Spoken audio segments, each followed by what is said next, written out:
Charles Fraser. The Ripper's Heir. The Adventures of the Elderly Sherlock Holmes. Episode 1. Based on the characters by Sir Arthur Conan Doyle. A Go audio production. It was a stormy Saturday afternoon in autumn.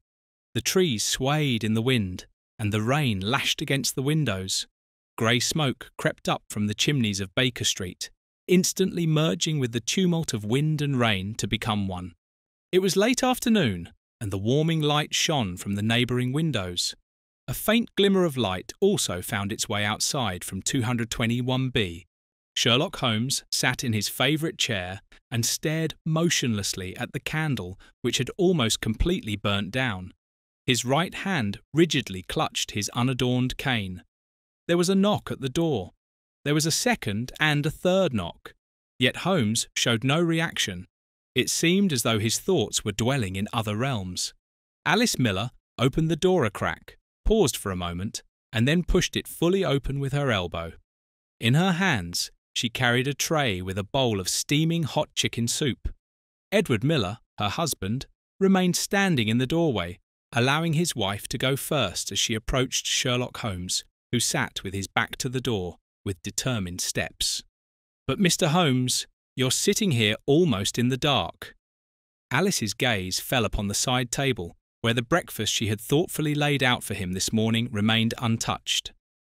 "Mr. Holmes, what am I to do with you? If you carry on like this, you won't live to see the new year." "Why doesn't your husband come in?" asked Holmes to Alice, without looking at her, let alone showing any sign of movement. "But, Mr. Holmes, what makes you think Eddy is here too?" Surprised, Alice turned to look at Edward, who cleared his throat discreetly, entered and said, "Good day, Mr. Holmes." "My dear Miss Alice." The knock at the door was far too forceful to have come from someone carrying a tray of soup. Moreover, I could smell Edward's overpowering aftershave. "Since you're so keen to know." Holmes's dry explanation conjured a smile on Alice's face. "Oh, Mr. Holmes, as long as you keep analysing like that, I suppose I needn't worry about you too much." Alice strode to the window and opened it wide, just as she did during each of her visits, thus saving Holmes from certain death by suffocation, caused by his constant indulgence in his briar pipe. She looked expectantly at her husband and nodded vigorously at Eddy. He nervously rubbed his sweaty hands. "Mr. Holmes, a visitor has announced himself for this evening. Your old friend, Inspector Lestrade." Sherlock Holmes looked at the floor and answered in a firm voice. "I had only one true friend." Alice looked at him sympathetically. "Mr. Holmes, but Dr. Watson—" Holmes interrupted her. "I don't want to talk about it. Please leave my flat now. You want me to enjoy my soup whilst it's hot, so, if you would be so kind." He turned to the tray with the chicken soup, took the spoon in his trembling hand, and looked expectantly at the married couple. Alice and Eddy left the room without a word. Mr. Holmes then lowered the spoon, reached for his pipe again, and continued staring pensively at the burning candle. Around 8 o'clock in the evening, there was another knock. This time the knocking was more subdued. When the person waiting was denied permission to enter, they boldly opened the door. "My dear Mr. Holmes." "Inspector Lestrade, what brings you here?" Sherlock Holmes gripped his cane with his left hand, extended his right hand to greet Inspector Lestrade, and with a brief nod of his head, motioned for him to take the seat opposite. "I'm delighted to see you, Mr. Holmes. You're looking well." Sherlock Holmes eyed Lestrade critically. "You've never been the best at lying, which is saying something for someone who worked at Scotland Yard." Smiling, Inspector Lestrade took off his hat, placed it in his lap, and sank deeper into the chair. "Mr. Holmes, I'll get straight to the point. The aforementioned Scotland Yard approached me yesterday, asking me to use my old contacts and request you, dear Mr. Holmes, to resume your consulting activities." Inspector Lestrade waited a moment for Holmes's reaction. When none came, he continued, "Surely you've heard about the murders in recent weeks?" Holmes still did not say a word. "Very well. These murders bear a remarkable resemblance to the Ripper murders of old. One might even say they are identical. Mr. Holmes, we fear Jack the Ripper is striking again. He's back." Holmes took a deep drag from his pipe. Mr. Lestrade, firstly, you say we. I was under the impression that you had been retired for several years now. Secondly, as you know, I no longer investigate. Lestrade slid forward in his armchair and looked Holmes directly in the eyes. You know as well as I do that retirement, or in your case a personal loss, never ends what we were. We both fought crime, and you, being the most brilliant investigator I've ever seen, who always made it a matter of honour to solve a case, you want to tell me that this means nothing anymore? You and Dr. Watson were unbeatable. But Dr. Watson is no longer here, replied Sherlock Holmes, avoiding Lestrade's piercing gaze. I am sorry, Inspector. There is nothing I can do for you. I wish you a pleasant evening. Lestrade looked at Holmes in disbelief, took his worn hat and placed it back on his head. Then he left without a word of farewell. Mr. Holmes had a restless night. Muddled dreams robbed him of peaceful sleep.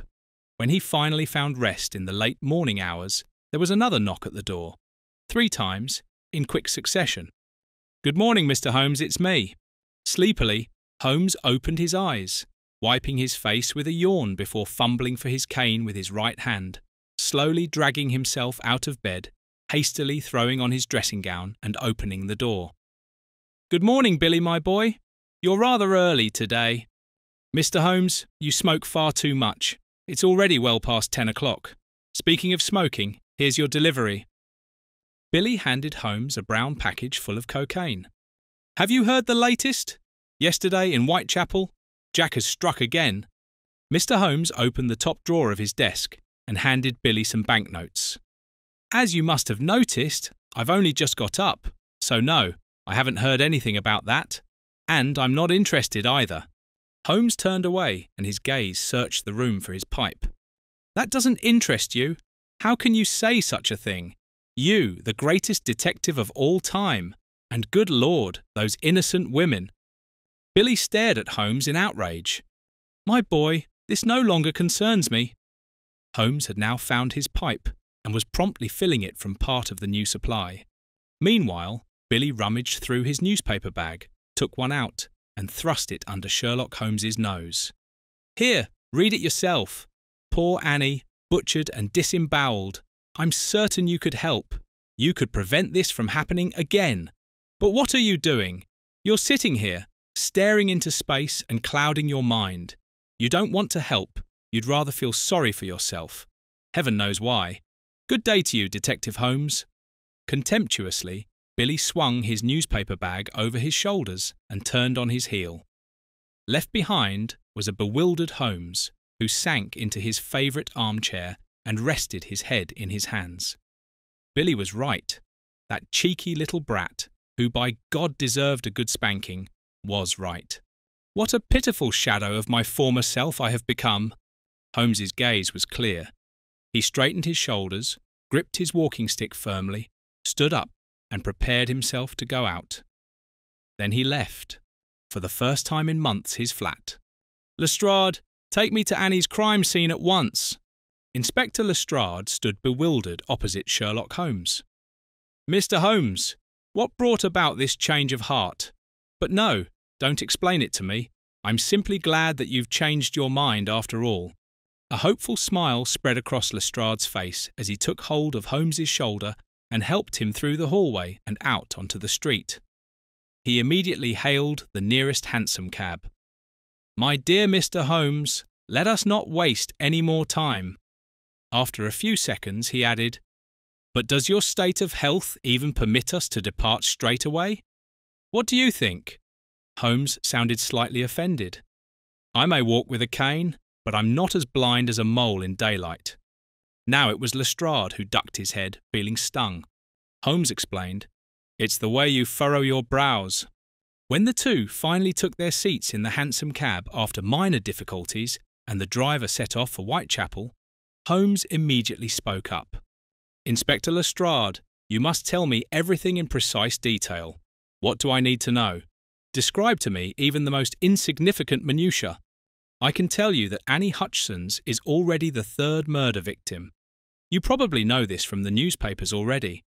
It all started with Samantha Brown, known as Sammy. Her throat was slit, as well as her abdomen.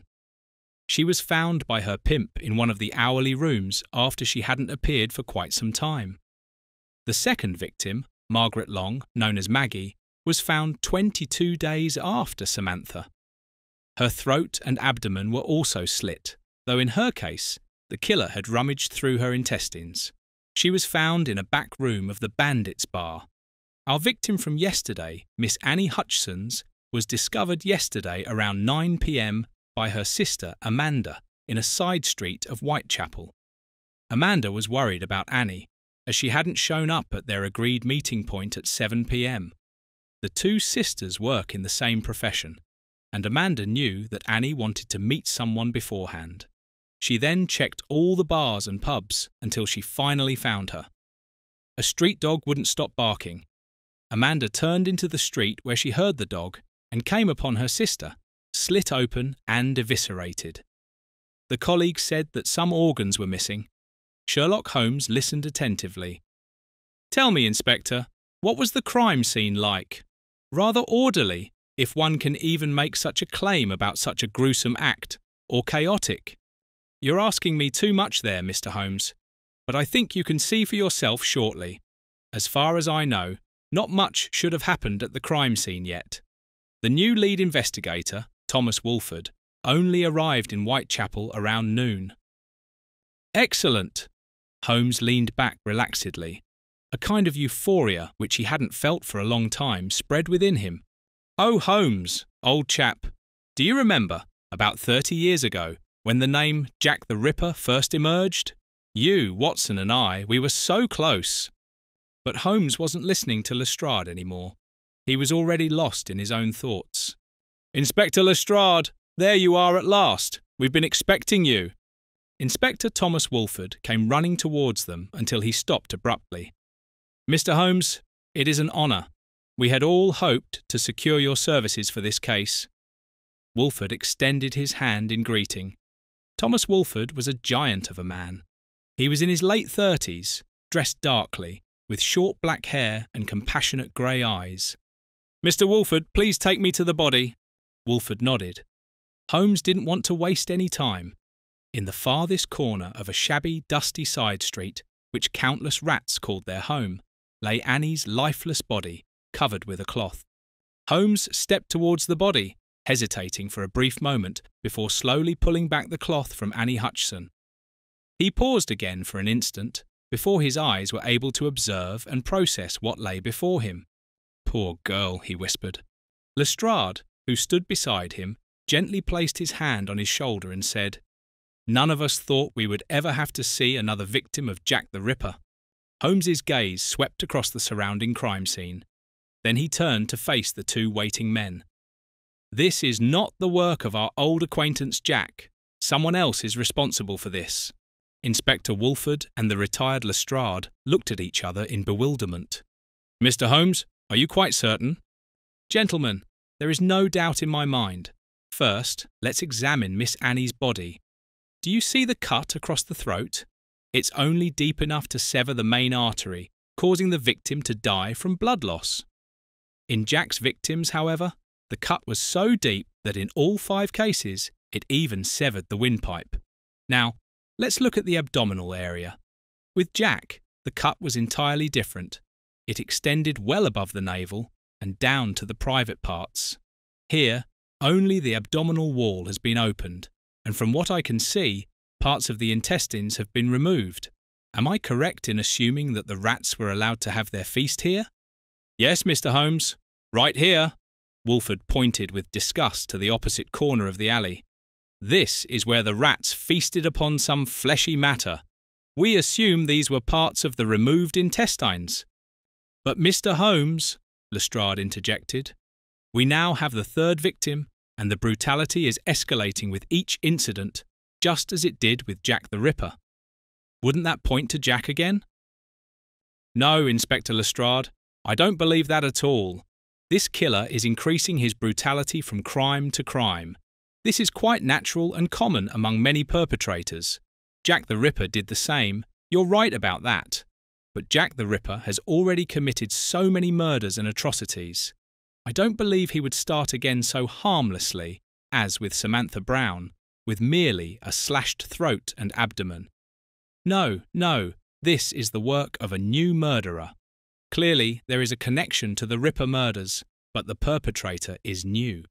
Thomas Wolford shook his head as he looked at Annie Hutchinson's corpse. I don't know whether I should be glad or worried about this. Sherlock Holmes sat at home in his favourite armchair, smoking his pipe and seeming lost in thought as Alice Holmes set down his dinner tray on the side table and opened the window wide to let the stuffy air and clouds of smoke escape outside. Are you working on a new case? Alice's question brought Holmes back to the present. I apologise, Mr. Holmes, but you didn't respond to my knocking, and you really must eat. She looked gently at the side table, took Holmes's pipe from him, and handed him a fork instead. Holmes examined Alice from head to toe, and this striking resemblance to the late, dear Mrs Hudson sent another pang through his heart. I beg your pardon, Alice, what did you say? Oh, it's not that important. I'm glad to hear you're working again. Tell me, couldn't Eddy accompany you? Perhaps lend you a hand? Holmes shook his head whilst chewing. I just mean, with all due respect, you're not exactly getting any younger. Eddy could be something of a support for you. Besides, he's a bright spark, my Eddy. My dear Alice, I seriously doubt that. Alice was offended and turned away to leave. But do stay, my dear. Sit with me and keep me company whilst I eat. Alice gladly complied with this unusual request. Tell me, Alice, is your family well? Your sister? Oh yes, how kind of you to ask, she replies, while searching her skirt pocket with her right hand until she produces a photograph. Look, this is Brian, my nephew. Hasn't he grown? My sister sent it to me just a few days ago. A strapping young man, your nephew. How old is he? He'll be 8 this winter. Oh, I last saw him when he was still a baby. It feels like only yesterday. Alice was lost in memories and pressed the photo to her chest. Sherlock Holmes observed her for a moment before finally saying, And what else? What's in the tabloids? Believe it or not, I haven't had a chance to read the papers today. Every paper has the same headline today. Jack is back. Lots of speculation, hysteria, and above all, scaremongering. Now, Alice. I wouldn't have expected such a level-headed assessment from you. Holmes winked conspiratorially at his housekeeper. Oh yes, before I forget. Would you believe it? An anonymous donor has made a considerable donation to the local orphanage, and for the second time, no less, within just a few days. Most unusual, considering how tight-fisted the well-to-do usually are.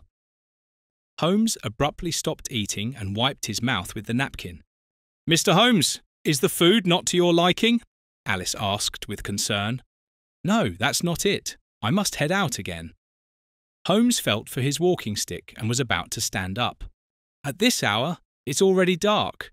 Where on earth do you want to go at this time of night? Can't it wait until tomorrow? No, this matter brooks no delay. Vigorously, suppressing the pain in his back and knee, he made his way to the door. Mr. Holmes, your frock coat and your hat. Do wait. I cannot in good conscience let you leave like this. What if you fall? It's dark. You won't be able to get up on your own.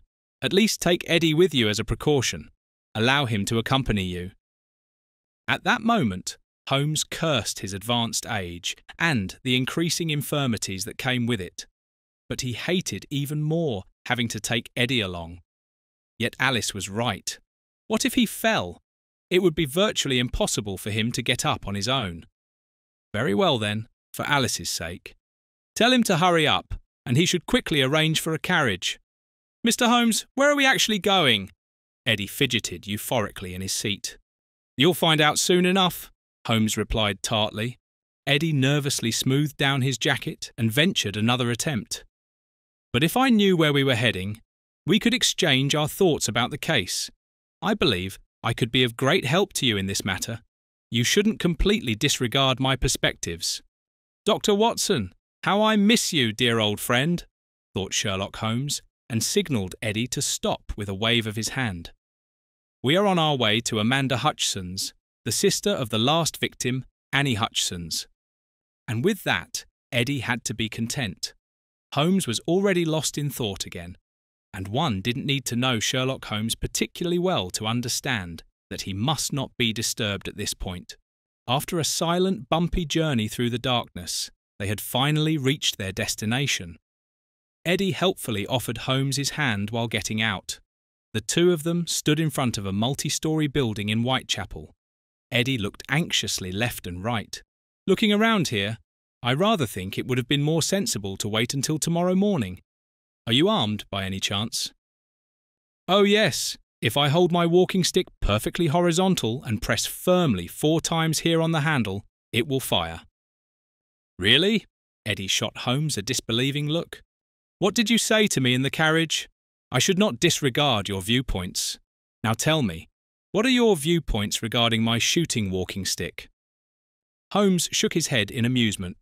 "Come on, man, and don't get your knickers in a twist." He nodded upwards. "3rd floor." Now Holmes was indeed glad to have Eddy with him. He could make good use of the young man's support.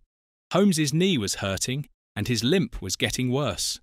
Finally reaching the 3rd floor, Holmes knocked firmly on the door.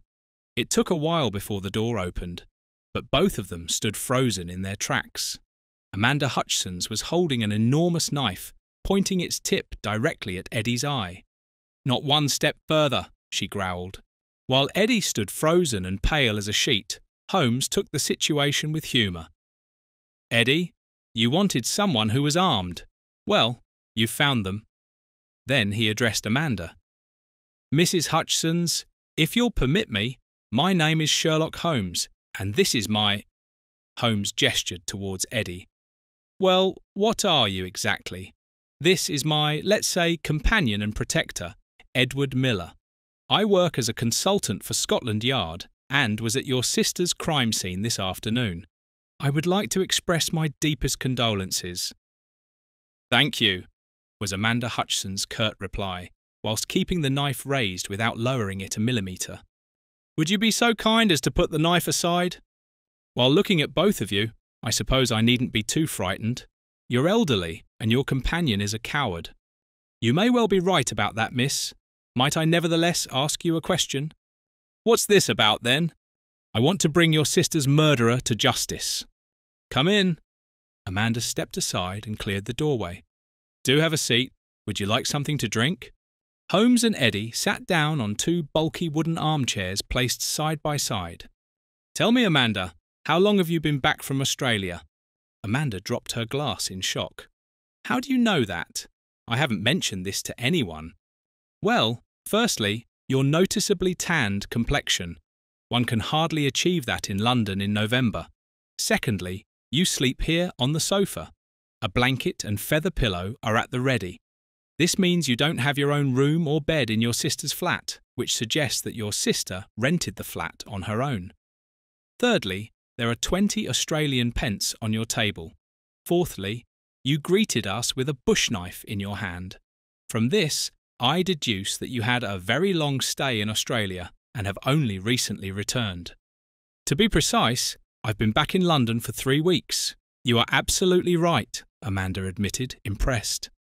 "But let's get straight to the point. Was there a valuable item stolen from your sister? A piece of jewellery, perhaps a painting?" Amanda thought briefly. She immediately jumped to her feet. "Please bear with me a moment. I need to check something."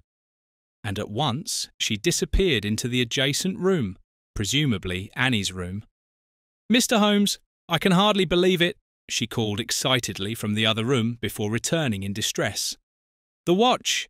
My grandfather's pocket watch! It's gone!" With trembling knees, Amanda sat down again before continuing. "I only gave Annie this watch 3 weeks ago, after my return. It was a family heirloom. You see, my grandparents emigrated to Australia years ago. This watch was a thank you gift from a wealthy man whose life my grandfather saved. Grandfather gave it to my mother when he died. My mother, a native Australian, fell in love with and eventually married our father, a native Englishman. My mother, father, Annie and I lived in Australia for several years until my father was called back to London for personal reasons. My sister accompanied him. Sadly, my father couldn't make the return journey to Australia. He passed away in the meantime. My sister was left penniless in London. A bloke was certainly the cause, though it wasn't anything serious. When my mother died just a few weeks ago, I returned to London, which was unknown to me. In my luggage was our only wealth, my grandfather's heirloom. I showed it to Annie. Annie had always loved this watch, and when she finally held it, she didn't want to let it go. She assured me she would take good care of our inheritance. She kept it hidden and showed it to no one. So you're assuming that Annie was carrying the watch on the night of her death, and that it was stolen from her? Most certainly. Are there any distinguishing features that could help identify the watch? Indeed there are. The watch is made of gold and has an engraved H for Hudson's on the watch cover. It also bears the year 1826. Mr. Holmes rose laboriously. The pain in his knee only allowed him to get up slowly. Mrs. Hudson, you have been most helpful. I thank you. He extended his right hand in farewell and added jokingly, Do be careful with that fruit knife of yours. As the two men sat back in the carriage, Holmes couldn't resist taking a dig at Eddy. Eddy, you're still looking rather pale around the nose. What about your viewpoints now? You've hardly said a word? So you suspect that Jack stole the watch from Annie Hudson's? Not quite, but that's a matter of opinion. How about it, Eddy? Do you still have the energy and strength for another mission? Eddy nodded eagerly, though he was no longer quite as euphoric as he had been at the start of their journey. After a few minutes, they reached their destination. Here we are. Eddy looked around. Did one of the other murder victims live here? He asked uncertainly. Not a bad deduction at all. However, she didn't live here, as Maggie Long worked here. She was found in the back room of the Bandit. I want you to do a bit of reconnaissance. Do you understand? Go inside, sit at the bar, order a few glasses of whiskey and listen to what people are talking about. Perhaps there might be something useful for us. You mean you're letting me investigate all by myself? Eddy beamed joyfully at Holmes, but then his expression changed suddenly. But Alice, I'm a happily married man. I can't be hanging around in dodgy places like this, can I? Now, my conscientious friend, you're only doing this for the sake of the investigation. At my age, I would stand out too much as a guest here. Besides, my knee and back are giving me grief. What do you say?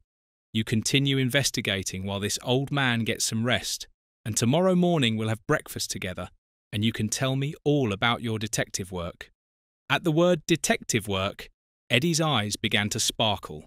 He bid farewell to Holmes, wished him a safe journey home and a speedy recovery, and strode confidently and cheerfully into the Bandits.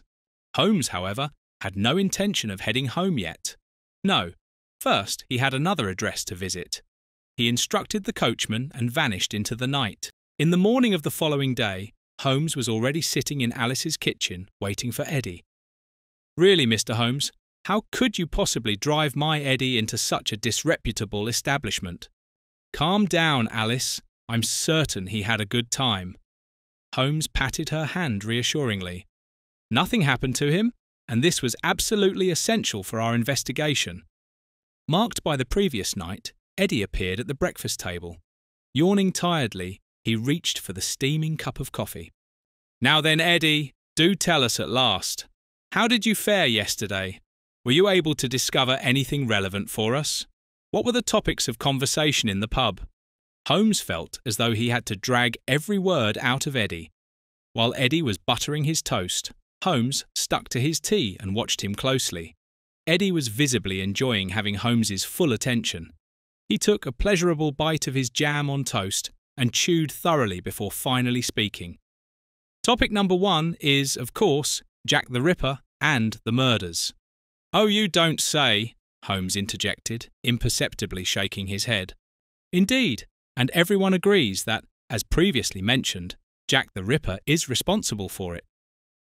Well, then your efforts yesterday were completely worth it, Holmes noted sarcastically. Or is there anything else worth mentioning? But of course, just imagine Linda told me. Who in God's name is Linda? Alice wanted to know excitedly. Linda is one of the girls. Well, you know Alice. Anyway, this Linda told me that she recently had a client, apparently a regular who'd been there dozens of times, when suddenly the gentleman's wife appeared in the room, raging, with a frying pan in her hand. She screamed, went after her husband and swung the pan forcefully. Finally, she hit him on the head, whereupon he fell down as if dead. Holmes furrowed his brow. Linda became frightened. She thought the enraged wife would come after her next. But what did she do instead? She pressed the cast-iron pan into Linda's hand and said, "If he wakes up, give him another whack over the head." Eddy laughed heartily and wiped a small tear from the corner of his eye. Alice looked gloomy. Sherlock's brow was still furrowed as he said, "Well, that certainly helps us. Well done." "Do you really think so?" asked Eddy somewhat sceptically. "No, of course not, you amateur sleuth. How did you even end up chatting with this Linda?" Eddy stared at his hands. "Well, to be honest, I haven't actually spoken to her personally. Rather, I overheard her telling the story to another lady of the trade, who then remarked that customers are becoming increasingly bizarre. For some time now, a man has been going around asking the girls if they have children. She herself had been asked this 3 times by the same man. When she said yes, he simply left without a word. This man had asked the deceased Maggie the same question. Linda then said that she knew this odd fellow as well. Holmes pricked up his ears. "Eddy, you've done a fantastic job. Congratulations." Contritely, he said, "Mr. Holmes, I sincerely apologise that I couldn't provide you with anything better. I suppose I'm not the born detective I thought I was." Holmes patted Eddy's shoulder encouragingly. "You've delivered, my dear fellow. You just don't know it yet." Then he addressed Alice. "Would it be possible to borrow the photograph of your nephew Brian? You'll have it back tomorrow." Alice's hand slipped into her skirt pocket. "What do you need it for?" "Boring investigative stuff. You'll get it back safe and sound. Promise." Alice slowly handed him her beloved photograph. Holmes snatched it swiftly from her hand. "Right then, I must be off now." "Where are you going? Shouldn't I come along with you again?" Eddy asked hopefully. Holmes reached for his walking stick and coat.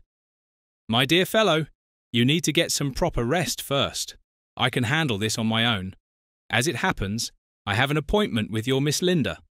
I really must come along then. I'll introduce you to her." But Alice was already pushing her Eddy rather roughly back into the chair. "You heard what Mr. Holmes said. You're going back to bed." And with that, Holmes was already out the door. Evening had fallen. Holmes sat in his favourite armchair playing his Stradivarius. He was in the best of moods when suddenly Alice burst through the door. She slammed the evening newspaper at his feet and exclaimed agitatedly, "Have you completely lost your mind?" Holmes approached her in a placating manner. Now, my dear, do calm down. Just a little white lie. Nothing more." "Nothing more?" she exclaimed angrily. "You're claiming my nephew Brian is that Annie's son? What gives you the right? What on earth are you thinking?" "As I said before," Holmes replied dryly, "a little white lie, but well deduced, dear Alice." "Well deduced? Don't make me laugh. What is it? Is it the drugs? Old age? Have you lost your mind?" Alice wasn't so easily calmed. "Where's my photo? Hand it over." Holmes handed her the picture. "Let me explain. Nothing will happen to your nephew. He lives far away on the continent with his mother. He's helping us catch the murderer. He's a little hero." Alice stared alternately at her photo and at the evening newspaper. Large letters headlined, "Another victim of the Ripper. Murdered Annie's son, now orphaned," beneath which was emblazoned the picture of the boy. Furthermore, it stated that the boy would be moving to the East London Child Orphanage until his aunt was in a position to take care of her nephew. Shaking her head and, in a somewhat calmer tone, Alice asked Holmes without looking at him, "What are you trying to achieve with this? What has my Brian got to do with the murders? How is he supposed to help catch the killer? I don't understand." Holmes took her hands in his. "Please forgive me for catching you off guard like this. However, you wouldn't have allowed me to publish the photograph, and this is precisely our opportunity to catch the perpetrator as quickly as possible and prevent him from committing any further murders. Please trust me, your nephew is safe. Nothing will happen to him." He squeezed her hands once more. "Now, I must be off." Holmes quickly lit his pipe, took 2 deep draughts from it, grabbed his walking stick and coat before limping out of the room. A confused Alice remained behind. "Are you certain this will work?" Thomas Walford whispered to Holmes, just after 1 o'clock in the middle of the night, still not entirely confident. The 2 men sat in complete darkness in the side room of the entrance hall of the East London Child Orphanage. "I am convinced it won't be much longer now. Our man of interest will surely make an appearance shortly. Are your people in position?" Walford nodded. The entire orphanage was surrounded by police. Additionally, Scotland Yard officers were positioned on every floor. An unnoticed break-in, let alone an escape, seemed utterly impossible. "Mr. Holmes, would you mind explaining to me once again exactly how you came to suspect this Kosminski chap?" Sherlock Holmes sighed softly and tried to stretch his back, which was now causing him almost unbearable pain.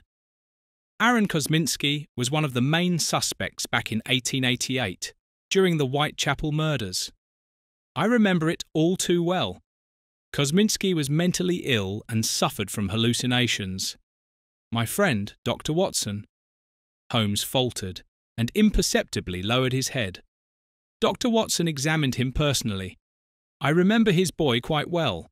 The lad must have been nearly 10 years old at the time. I can see it clearly as if it were yesterday, how Gabriel Kosminski sat cross-legged next to his father, forming little paper balls and firing them at some unknown target. The boy seemed absent-minded. I observed him for quite some time. I felt sorry for him, yet he fascinated me at the same time. "And you found exactly these kinds of paper pellets at the scene of Annie Hutchinson's murder?" asked Walford incredulously. "And based on these paper pellets, we're supposed to arrest this Gabriel Kosminski today, if he even shows up, let alone if he actually is Gabriel Kosminski." "It is him," Holmes replied firmly. Aaron Kosminski suffered from paranoid schizophrenia. This illness is hereditary. In my opinion, his son was already showing mild symptoms at that time. But let us first stay with the father, Aaron. As mentioned before, he was a prime suspect in the Ripper murders. He was schizophrenic and developed, at times, an intense hatred towards women. Whether he took out this hatred on his wife Emma, I do not know. I can only remember Inspector Lestrade informing me that Aaron Kosminski had been committed to a mental asylum. That must have been about 2 years after the murders. His son Gabriel, meanwhile, likely never had an easy life. When one considers that his life became particularly miserable when his father was named as one of the main suspects, one can understand how, in his own perverted world, he could develop feelings of hatred towards the victims, especially since the hatred of women was already predisposed. The decisive factor for the murders was, in my opinion, the death of his mother Emma about 3 months ago. He had loved her. He had worshipped her. This loss threw him completely off balance. He projected his hatred onto these prostitutes, who in his eyes were responsible for his father being committed, for his mother's suffering, and her lifetime of misery. Simultaneously, he felt like an abandoned child whose mother was taken away. When I heard about these anonymous donations to the orphanage, I made the connection. He wanted to give something back to abandoned children. The murders and donations coincide temporally, and when Samantha Hutchins told me about the theft of the valuable watch, I became absolutely certain that both must be connected. When I learned that a man had made rather unusual inquiries at the brothel about whether the ladies were childless or not, everything fell into place. His victim could not be a mother under any circumstances. From the girl Linda, I received a detailed description of the perpetrator. Minor investigations into our murderer's life convinced me completely. When he learned from tonight's newspaper that Annie had a supposed son, it must have affected him so deeply that I am certain he will visit him this very night. He simply cannot help himself. Inspector Wolford inconspicuously scratched the back of his head. "With all due respect to your deductive abilities, Mr. Holmes, but for me, there are very few tangible facts here. You haven't completely convinced me yet." Suddenly, there was a faint scraping sound. Both men fell silent instantly. Then a careful scratching at the window pane. "Holmes, someone's trying to get in through the window," Wolford whispered quietly, his right hand automatically gripping his pistol. Slowly, the window was unlocked and gently pushed upwards. First, the head appeared, then came the leg, which was carefully manoeuvred through the window until it found its footing on the floor. A moment later, a man dressed in dark clothing stood hunched in the room, looking around searchingly and waiting. Suddenly the light came on. "Gabriel Kosminski, I am arresting you for the murders of Samantha Brown, Margaret Long and Annie Hutchins." With his weapon raised, Thomas Wolford slowly walked towards Kosminski. He just stood there, motionless. "Kosminski, it's over." "Mummy, Mummy, they've got Daddy!" Now, calm down, my boy." Emma Kosminski took her son in her arms and held him tightly against her. "Tell me calmly from the beginning. What's happened to Daddy?" The boy, on the verge of tears, stammered. "The police arrested him in Greenfield Street. They said he's the murderer." The tears now ran uncontrollably down the boy's cheeks. Emma Kosminski froze. "What are you saying?" She took her son's hand and made her way to the police headquarters. Gabriel waited obediently beside his mother on a hard bench until they were called, and a police officer had time to speak with them. They did not see Aaron Kosminski. Hand in hand with his mother, Gabriel walked home hours later. But word of his father's arrest had already spread throughout Mile End. Their neighbours stared at them with contempt, which would turn out to be the least of their worries. Finally home, Gabriel went to bed. Mother lay crying on hers. That night, Gabriel stayed awake for a long time, listening to his mother's weeping. He thought about his father. A murderer? No. He reflected on moments from their daily life together, as mother recently spilled the soup at lunch and father roughly grabbed her wrist, forced her down to the floor and ordered her to wipe it up immediately with her apron, only to then humiliate her by telling her she looked like a pig, before roughly tearing off her apron and sending her away to wash it. Then he and his father sat back down at the lunch table. His father praised the delicious soup his mother had cooked and gushed about what a magnificent cook and housewife she was. Then he remembered the incident from last Sunday, when they were together in the synagogue and mother was chatting with Isabel, her friend, and suddenly suppressed a giggle. Father watched her with a stony gaze. Back home, barely had the door clicked shut behind them when father lunged at mother and grabbed her throat with his right hand. He lifted her slightly off the ground. She gasped and flailed her arms wildly.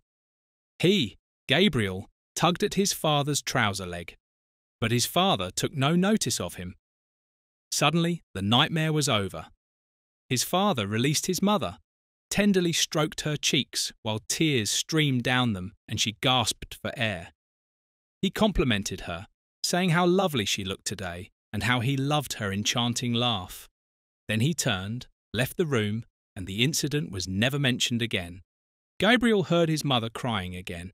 Then he fell asleep. The next morning, he was awakened by loud commotion. A crowd had gathered in front of their house shouting wildly. He managed to catch a few fragments of words. Jew, ripper, murderer. He got up, got dressed, and went looking for his mother. She sat in the kitchen, pale as death. When she noticed him standing in the doorway, she wordlessly beckoned him to come to her. She pulled him onto her lap and held him very tight. Around noon, the mob in front of the house fell silent. All that remained was a wall smeared with Jewish scum, you are butchers, and various spoiled food and emptied buckets of excrement. The next day, Gabriel had to return to school. From then on, his daily ordeal began. He no longer had anyone sitting next to him. His packed lunches were stolen, as was anything else of value. His school supplies were torn up and trampled into the ground. He himself had to expect being hit or having stones thrown at the back of his head at any time. From then on, a noticeable change came over him. There was the strong Gabriel who didn't cry and stood up for himself, and there was the compassionate Gabriel who loved his mother above all else. Soon, none of the other children dared to annoy or torment him anymore. He delivered such a heavy punch to Andrew's face when he tried to steal his few saved coins. William, his former deskmate, didn't fare any better. When he called him a filthy Jewish lout, he grabbed him by the throat, just as he had impressively seen his father do, and squeezed. When William's lips finally turned blue and his eyes became quite red, he finally let him go. Now he had his peace. The neighbourhood girls largely avoided him. He either treated them with near reverence or acted inappropriately offensive, pinching their developing breasts or indecently patting their bottoms. In his spare time, Gabriel was busy rolling little paper balls. Then he would imagine a target only visible to himself and shoot at it with his homemade ammunition. His father was released from prison just days after his arrest. Gabriel was very happy about this. His mother seemingly only cared that people would finally stop gossiping. But they didn't. They had found their murderer. Aaron Kosminski's mental state continued to deteriorate. His poor mother had to endure quite a lot. But he, Gabriel, was also growing stronger. While in the past he hadn't dared to even look at his father when he threatened and grabbed his mother, he now stood up to him. At first, Aaron barely noticed this, but slowly he began to perceive Gabriel differently. One day, he caught him grabbing the neighbour's cat and forcefully dunking its head into the water barrel, holding it under until it drowned miserably. His father scolded him, saying one shouldn't do such things to a defenceless animal, then took him to his mother. His mother severely reproached him. After all, the neighbour's cat had just given birth a few days ago, and now the kittens would painfully starve and eventually die without their mother. Gabriel decided to give the baby cats a quick and clean release. He grabbed the 3 little ones by their scruffs and hurled them against the house wall with full force. Suddenly, his father was there again. Gabriel feared he would receive a beating as punishment this time. A moral lecture likely wouldn't suffice now. But a shadow crossed Aaron Kosminski's face. He took his son aside and explained to him that it would be sheer waste not to study the anatomy of such animals more closely. Together they went to the kitchen, Gabriel carrying the 3 dead cats in his arms, placed the animals on the table, took out a knife, and began to dissect them. 2 years passed before Aaron Kosminski was committed to a workhouse as a lunatic. His schizophrenic episodes and delusions took on new forms. These days, Emma Kosminski was rarely seen on the streets of London, and Gabriel was no longer seen outside of school hours either. He spent his afternoons with his mother. In the evenings, when everyone was asleep, Gabriel allowed himself to indulge in his thoughts. He would usually lie completely naked on his bed and let the voices in his head grow louder. They transported him to a dream world where he was the sole judge. He was everyone's terror, punishing horrifically and torturously, but defending and saving the children, just as his mother wanted. Aaron Kosminski was not detained in the workhouse for long. Thus, he tormented and tortured his wife and son whenever his delusions commanded him to do so. Gabriel became increasingly lost in his thoughts. He began to properly communicate with the voice in his head and told it about his experiences. Soon after, Emma Kosminski had to cope with another stroke of fate. Her despised sister-in-law's husband died, resulting in her moving in with the Kosminskis. The first few days, Aaron behaved in an exemplary manner, until it suddenly burst out of him, and what was, until then, the peak of his schizophrenia took its course. His sister was in the kitchen, kneading the dough for bread, when suddenly Aaron stood beside her and gave her a resounding slap across the face. Then he screamed at the top of his lungs, "You Satan's whore! How dare you trumpet about in the street that I'm a weakling? You worthless woman sponging off me and bringing me shame!" He grabbed his completely startled sister by the collar, swiftly seized the large kitchen knife and held it to her throat. "Well, do you still feel like gossiping and telling lies?"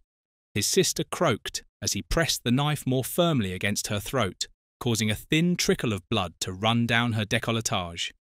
Then the nightmare was over. Aaron dropped the knife, kissed his sister on the forehead, and bid her farewell.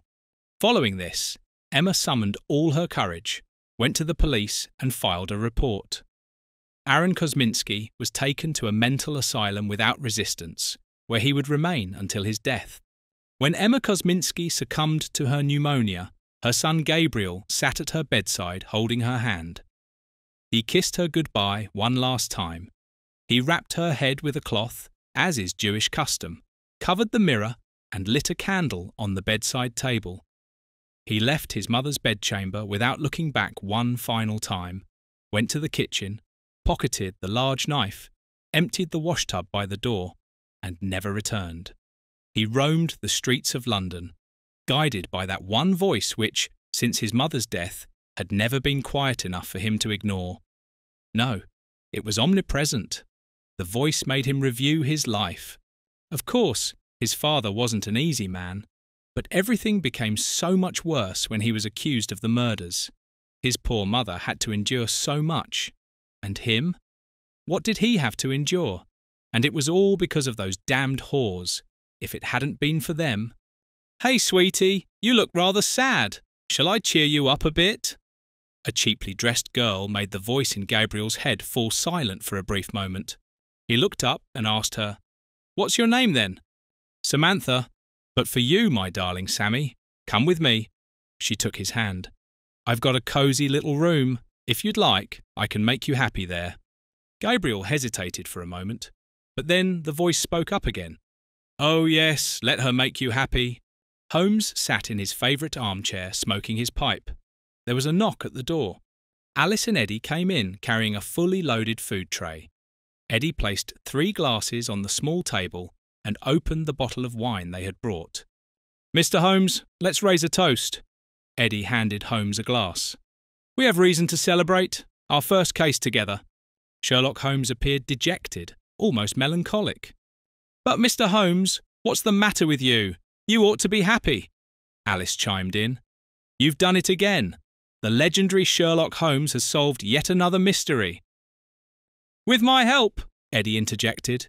Holmes looked at the ground and said quietly, "I miss him. The conversations, his company, his intellect, his presence." Alice sympathetically took Holmes's hand in hers. "But Dr. Watson is—" Holmes cut her off. "Please, Alice, let it be. It is not in my nature to speak about my feelings. I apologise. I have already said too much." He took the glass of wine in his hand and held it out to Alice and Eddy. "You're right. Let's raise our glasses together." You were listening to Charles Fraser, The Ripper's Heir, The Adventures of the Elderly Sherlock Holmes, Episode 1, based on the characters by Sir Arthur Conan Doyle. A Go audio production.